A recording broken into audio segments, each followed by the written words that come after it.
welcome to Paleobites, the podcast where we assess the subjective and utterly scientific value of very important scientific discoveries. My name is Matthew Donald, and each week I, in a rotating series of guest co-hosts, talk about and rate a genus of prehistoric animal, be it a dinosaur, mammal, arthropod, and so on. This week I'm joined by the best diplomat the United Federation of Plants could find, but also knows a thing or two about dinosaurs. It's Lawrence Mack. Greetings. I'm happy to be here on this planet.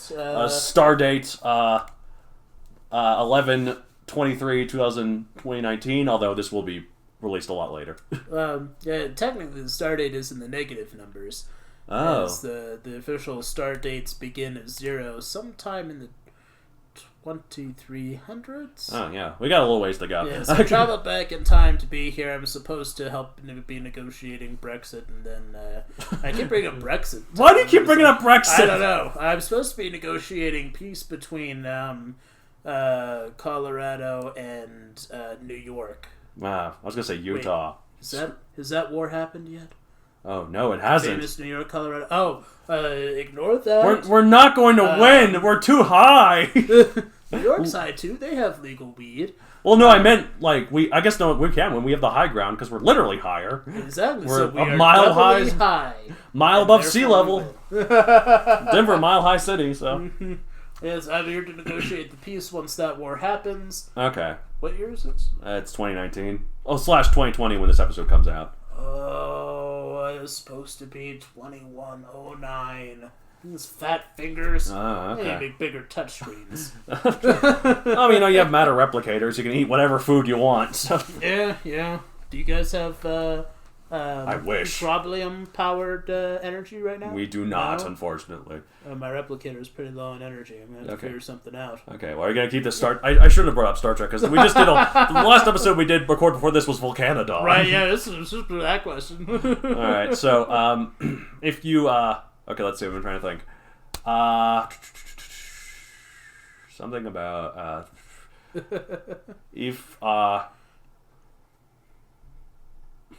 you could take out the dinosaurs or prehistoric creatures in a certain series, but still think you can make a good movie out of it, which TV or show or movie? Jurassic Park. Okay, what would kidding. What would the park be about? There's plant life. That's true. They had a paleobotanist there. Creatures there. Yeah. You said dinosaur. Did you say dinosaurs or dinosaurs and prehistoric creatures? And prehistoric creatures. Oh, okay. Well, these humans go to the island. They almost die from an invisible force. It'd be like Star Wars. Oh. Yeah, that'd be an interesting movie. Yeah, exactly. Then Ian Malcolm was like, "There's nothing wrong with this place." Right? Yeah, it's cool. He just chills out, sitting, without a shirt on that table, and boom. Yeah, exactly. But instead of it being all hurt, he's just got sunglasses on with a martini, or a pina colada at hand. Right, yeah. He's like, oh, no, it was a martini from Jurassic World. Oh, that's right, from Margaritaville. Yeah, exactly. Okay. I'm going to say... I was going to give a real answer, but that's boring. Right, I know. I feel like it's kind of the opposite. I know at one point you asked me, what series would rather add dinosaurs to, and I feel like that's a much better question. Okay, here we go. Dinosaurs always make something better. Okay, how about this? In The Emperor's New Groove, there's a throwaway line where they talk about Yzma, and then Cusco's like, living proof that dinosaurs once roamed the earth. So I'm going to say Emperor's New Groove. You just take out that line, and the movie's still hilarious. Fair enough. Okay. There you go. Okay. All right, so this week we're talking about not Volcanodon. I should have done that intro for the Volcanodon episode. Right. We're talking about Pachycephalosaurus, your favorite dinosaur. Woo! I feel like a kid in a candy store. Nice. I'm excited. Yes. My fave. Thick-headed lizard is what it means. Just like me. Well, I get the lizard part, but come on, you're really smart. You're part of the lizard people group. I was going a little bit more literal. I mean, since my head is 84 feet in diameter. Ah, but that's thin for you, though. You've lost a lot of that recently. I know. The brain is kind of like a muscle. I've been losing muscle mass. So I got to start working it out soon. Oh, of course. Yeah. So you're a thick lizard, but you have no head. That's what you mean by it's close to you, right? Yes. Or you're a headed lizard, but you're not thick. Oh, no, it's definitely not that. Oh, no, I am thick. You're thick-headed, but you're not a lizard. Oh, that's just boring, actually. Yeah, no, definitely a lizard. That's what the split tongue is for. You're just thick. Just thick. You don't have a head, and you're not a lizard. I'm just thick. Oh, yeah. This is what happens when you get high, kids. Alright, so type, it was, guess, a Pachycephalosaurus. No way. It was 15 feet / 4.5 meters long, 1,000 pounds / 450 kilograms. It was an herbivore.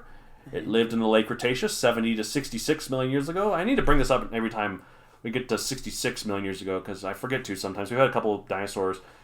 Well, one I had was Dreadnoughtus. It also lived 66 million years ago. That was the actual end of the dinosaur. Right, yeah. If it ends at 66 million years ago, it can't have gone more recently than that. Right, because, that's actually, we used to think it was 65 million years ago the dinosaurs died out, hence, the rating system. Right. But it was actually 66 because when we studied, geological, we narrowed it down layers, closer. Geological... Well, actually, it's kind of funny, in my Megazoic books, the final book takes place at the end of dinosaur times, but I specify it says 65 million years ago. But the reason why I did this is because I want people to think that the dinosaurs could go extinct or they could all die, and that is what the event's supposed to be. So I thought if I did 66 million years ago, the readers would be like, oh, they're safe. There's still a million years left. Yeah, so exactly. I just did plenty of times their great-great-great-great-great-great-grand dinosaurs will still be fine. Right, so that's the instance where I made it inaccurate for the sake of... It's a trope like reality is unrealistic, Right. They're the ones that kind of survived the initial blast, and they're like, I don't know, that didn't fit. I was trying to come up with something. No, I got you. Yeah. Okay, so yeah, this was one of the ones that made it to the end. Location, Montana. This is a trooper. Yeah. Location, Montana, South Dakota, and Wyoming. Interesting. It didn't quite get high enough for Colorado. Not quite. That explains why it doesn't have any of those, red bloodshot eyes in any of its pictures. It's true. It's got nice beady black eyes. Right. Yeah. Exactly. It's been high on other things. It looks like then. What is the big pupils? What is that? Just a. Is that high? Yeah. Yes. When your pupils are really dilated. Yeah, I think that's when your high, your pupils get more dilated. Well, then I don't know. I don't know. Yeah. Pop culture appearances: The Land Before Time. Yeah. Jurassic Park from the Lost World onward. And there's probably others, but I actually haven't put any down here again. This is a really professional show, guys. Right. Obviously, a lot of work went into this. This hard-headed piece of work was a wonderful, semi-famous dinosaur that butted heads and had a bad attitude. Probably. Yeah. Definitely part of that Vulcan biker gang. Oh yeah, from the last episode we did. Yeah. The thing is, most scientists are unsure if Pachycephalosaurus actually did butt heads, as while the skulls could potentially take the impact, the spines and necks probably couldn't. Right. Yeah. Break a lot of bones. So perhaps they used the heads to bang onto softer targets, like the sides of other dinosaurs, rather than the head. Yeah. It could be more like a defense thing if they're being attacked by some T-Rex or some other creature. And, right. Yeah. They just. It would have been around with T-Rex. So. Yeah. Exactly. Kind of like a defense mechanism, because I think they travel to kind of impacts from what I understand. We think. I don't know. It's of course we don't know conclusively. Well, of course. And they'd be able to kind of help fend off creatures that way by just ramming into them. Right, but there's a lot of debate, about it. The debate rages on. The fight persists. Scientists still butt heads over this issue. Not literally, though, or maybe literally. I mean, maybe. We don't know what happens behind those doors. Another point of contention is related to the other genuses, Dracorex and Stygimoloch. Yep. Paleontologist Jack Horner, not to be confused with the late film composer James Horner, the one who actually did the music to Land Before Time, actually. Oh, nice. And also Avatar and Titanic and other ones. He passed away? Yeah, he did pass away recently. Oh, that's very sad. Yeah. It was like in a plane crash, I think. Oh, really? Yeah, he was only in his early 60s, so. Oh. 60 millions? That's how he got his inspiration for the music for Land Before Time. He was there. He was there. He knew it. He's like, I know what kind of music those dinosaurs were playing. They didn't have good pianos, but their flute skills were on point. Yeah, exactly. Henry, I thought you would be good and you would not bother us, but you are bothering us. I know. Say, you're not a bother. You're just here, you want some loving. I do want some love, and he's like, I'd really like some food. Yeah. Anyways, So, paleontologist Jack Horner, believes that the latter two genuses, Stygimoloch and Dracorex, are in fact the juveniles of Pachycephalosaurus, and the debate for that also rages on, butting head style. Right. Like myself, I don't agree with that. I already talked about that earlier. I'm not sure if it was on air. Well, actually, I did some research since then. Yeah. And while it would be nice to not lose the wonderful name Dracorex Hogwartsia, the Dragon King of Hogwarts is what it literally means, there is unfortunately a lot of good evidence to support Horner's claim. Oh, really? Yeah. Only the adults of Pachycephalosaurus have been discovered, and only the juveniles of Dracorex and Stygimoloch have been discovered. They lived at the same time and same place. And certain elements of the head horns surrounding the dome of Pachycephalosaurus indicate an earlier difference in size when younger, which would make their heads look more similar to the spikier heads of the latter two genuses. So why would the spikes disappear though? Wouldn't the spikes kind of like, deer and things nowadays where the spikes think they would get you think older? Yeah, I don't know. That is interesting. Maybe the head grows more when the dome grows more as the spikes shrink. I don't know. Like my dad's hair. I don't know, but so like as much as I would like to keep those genuses, that is damning evidence, unfortunately. I mean, yeah, there could always be explanations. Maybe just happen to have not found anything, and it happens. Or also maybe on the flip side, maybe Pachycephalosaurus did have those more spikes, but maybe the spikes, I want to say they became more fragile, because that wouldn't make sense either. But maybe for some reason they just didn't fossilize. Oh, maybe they were replaced with like keratin instead of bone or something. Yeah, like something happened. Like when they're younger, they're bone, they become more keratin or something. And, right. I don't know. Okay. Maybe they rub them off. Like I'm gonna bring up deer or whatever again, but they have their felting thing. Right. They felt all over it, and they just rub them off, and maybe it's just somehow to get rubbed down over time for something. Right. Maybe. So yeah. Here's my alternative theory. It's like Pokemon, and Dracorex and Hogwarts and Dracorex and Stygimoloch are just the earlier evolutions. Right, yeah, the baby forms, they just evolve. Into Pachycephalosaurus, yeah. But they can still count as different names, like Charizard and Charmander, Yeah, exactly. I dig it. Yeah. There's a Pachycephalosaur type Pokemon. Is it like the bone-headed one? Isn't it the bone-headed one, or...? Yeah, it's called, the evolves, but the smaller one is called Cranidos. Oh. Cranidos. Okay. And then the adult, the one it evolves into is called Rampardos. Ah, okay. Yeah. Rampardos, something like that. Okay. It's blue, has a big thick head. And, okay, so it's not the one I'm thinking of. Okay. You're thinking of something different. There was the one that has the literal skull, doesn't it?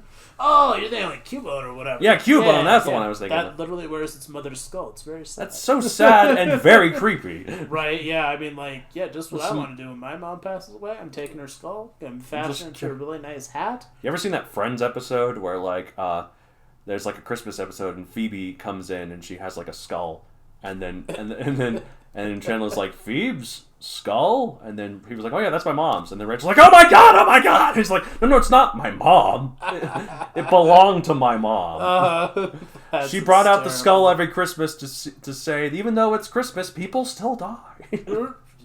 Yeah.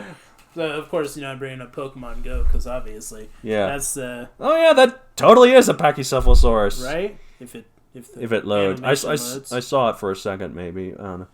Wow. I can see it from there, yeah, the icons, yeah. That's... And then Rampardos. Yeah, I was saying it right the first time, Rampardos. Okay. Yeah, it's kind of cute. It is kind of cute. Yeah. So it's unfortunate looking at Horner was right, and not even the cool names like the Dragon King of Hogwarts and the Demon of River Styx. Yes, that's literally what Stygimoloch means. Demon of River Styx. Nice. Can save them from being absorbed into the genus Pachycephalosaurus. So screw you, Packy! You took away such wonderfully geeky genus names, and this is Lawrence's favorite dinosaur, by the way. Yeah, well, there might be geeky genus names, but no name is ever going to be Volcanodon for one, and obviously Pachycephalosaurus is king. Oh, okay. I mean, not maybe. It's not the Dragon King of Hogwarts. Pachycephalosaurus Rex. Boom. It's now the king of Pachy's. Okay. I renamed it. It has been done. Well, I guess I can't argue with that. Okay, let's see. How long has this episode been going? I don't know. Probably 3 or 4 decades. Okay. Well, that's probably how it seems to the listeners. Right? Yeah. They're just like, are they gonna get on with it? All right. Well, it's time. Scene from the Holy Grail. Get on with it. Right. Exactly. That's what they're doing now. It's time for everyone's favorite part of the show. I've forgotten to say that in the last couple episodes I've done with you, but rest assured, listeners, it is still every listener's favorite part of the show. Still everybody's favorite. We're at this point, we're just assuming that you know that it's your favorite part of the show, because obviously it's your favorite. You know what your favorite is. Right. I know my favorite dinosaur is Pachycephalosaurus. You guys know your favorite part of the show so is the rating. I'm assuming you're going to rate this we're going to rate this 65 million. 1 in 65 million. But didn't you say you like 50, though? I do. Oh, yeah, that's right. I think that we had a workaround for this. Right, because I saved it at one point. No, you're gonna break the system. I'm going to break the system. 50 million is now the replacement for 65 Well, no, I was going to say you would just do 50 billion. Oh, that's right. That's right. Yeah, 50 billion. Boom. Done.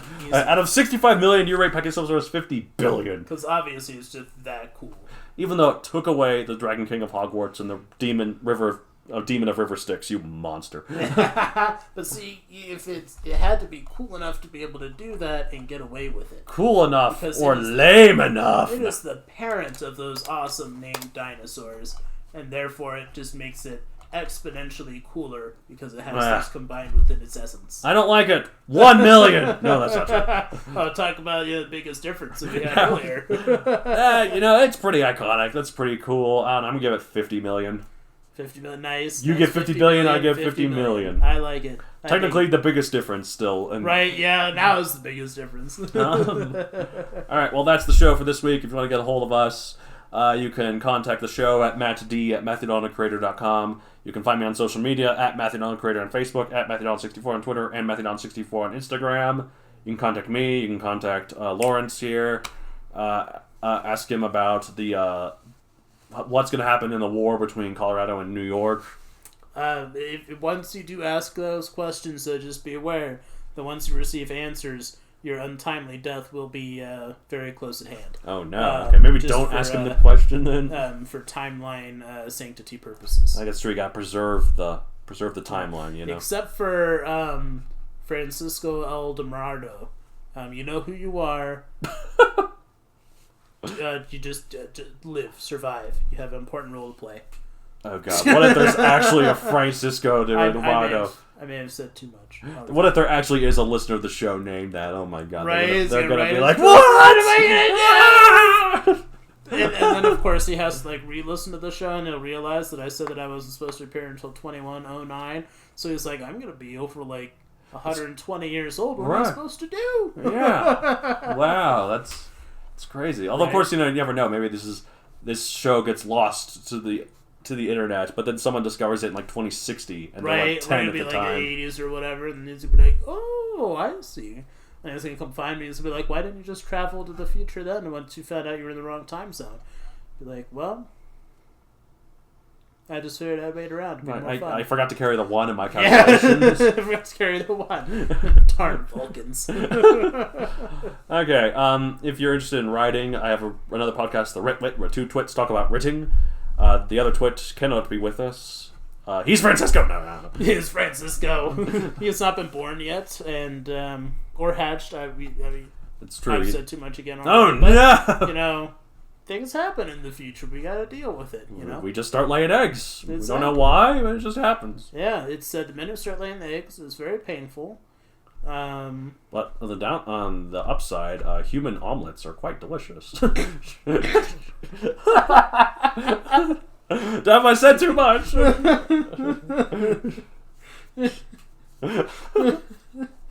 And but they have to be made with person cheese, human cheese. Oh, okay. Yeah, like goat cheese and we'll just go full cannibals as well as laying eggs. We go full cannibal. Right. Well, I mean, in the future, wouldn't eating omelets from our own I know. I brought that on myself. Right, we already went there. Well, that's not full cannibal. I mean, no, it is full cannibal. Right. I talked to somebody. I don't understand It's the equivalent of eating a baby. I understand that vegetarians are okay with eating eggs, from what I understand. If this is something different, write in and correct me. This are they okay with eating eggs? Heard from people who are vegetarians. I mean, you don't have to kill the animal, and like the egg itself, it's not a developed egg. Developed, yeah, so it's no. I always just kind of assume. Now you get into the whole abortion thing. Like, it wasn't developed yet, but right. No, it was. No, it's infertile. It's kind of like a line that if you want to cross it, you can. If you don't have to. Because I would say milk and things like that, and cheese and all that stuff. That's like a completely different subject. Yeah, it's like this was something that could have become a baby animal. It wasn't yet at the time. Now I know this is just going to probably come down to the whole when is it? When is life formed, and like is it right at conception, right? Or is it? But I mean, there wasn't even because I mean the egg came about, but it was never even fertilized. Here's my take: life doesn't begin until you're 5 years old. Before that, you're just a lifeless husk that has programming stuff. So you can kill a 3-year-old kid. You heard it from here, yeah. Right on. I know a couple 4-year-olds, so I gotta go abort. I'll be right back. Now that it's legal. All right. Okay. So if you want to, if for some reason you want to buy a book from me after hearing that, right, and the human omelet thing, or if you want to boycott him, where to not go. Okay, this is where you don't go. You can find my book series Megazoic on Amazon, available for print and Kindle, or not available, I guess. It is available, but it doesn't have to be for you. All right. Well, that's it for this episode, and as we say at the end of every episode, just head clash. Yeah. They're really good clappers, guys. Right? Yeah, they're They had longer arms, they could do it. Right, yeah, exactly. They weren't T-Rex. They had some clapping going on. Boom. Yeah, hi, Henry. Probably roared a little bit. Like, Boom. There you go. Yeah.